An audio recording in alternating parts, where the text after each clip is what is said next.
అందరికీ నమస్కారం అండి.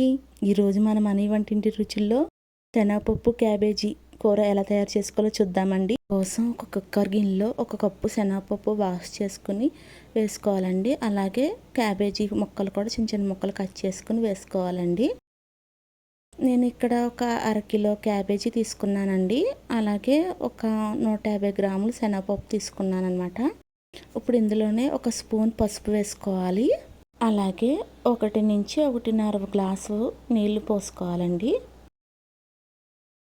అలాగే చీరుకులుగా కట్ చేసి పెట్టుకున్న 4 పచ్చిమిరపకాయలు కూడా వేసుకోవాలి.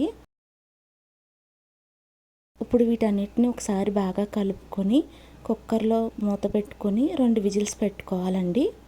2-3 విజిల్స్ అయితే సరిపోద్ది. విజిల్స్ వచ్చినాక కూర పక్కన పెట్టుకుని ఇప్పుడు ఒక ప్యాన్లో కొద్దిగా 2 స్పూన్లు 3 స్పూన్లు ఆయిల్ పోసుకొని ఆయిల్ కొంచెం హీట్ అయినాక ఇప్పుడు 10 నుంచి 12 వెల్లుల్లి రెబ్బలు కొంచెం దంచుకున్నవి వేసుకోవాలండి.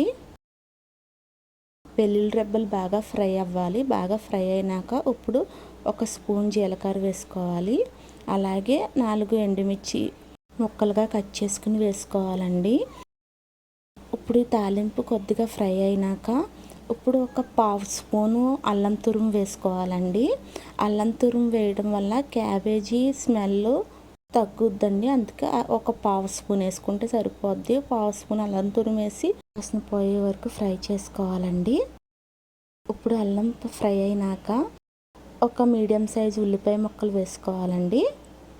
ఉల్లిపాయ ముక్కలు కొంచెం బ్రౌన్ కలర్ వచ్చే వరకు ఫ్రై చేసుకోవాలి.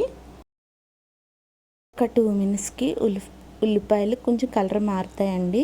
అప్పుడు 1 స్పూను ధనియాల పొడి, 1/2 స్పూన్ జీలకర్ర పొడి, 2 స్పూన్లు కారం, అలాగే ఒక 1/2 స్పూన్ పసుపు, అలాగే 1 స్పూన్ ఉప్పు వేసుకొని ఇప్పుడు వీటన్నిటిని ఒక 1 మినిట్ ఫ్రై చేసుకోవాలి. 1 మినిట్ ఫ్రై చేసుకున్న తర్వాత మనం ముందుగా ఉడకపెట్టుకుని పక్కన పెట్టుకున్న క్యాబేజీ శనగపప్పు వేసుకుని ఒకసారి బాగా కలుపుకోవాలండి.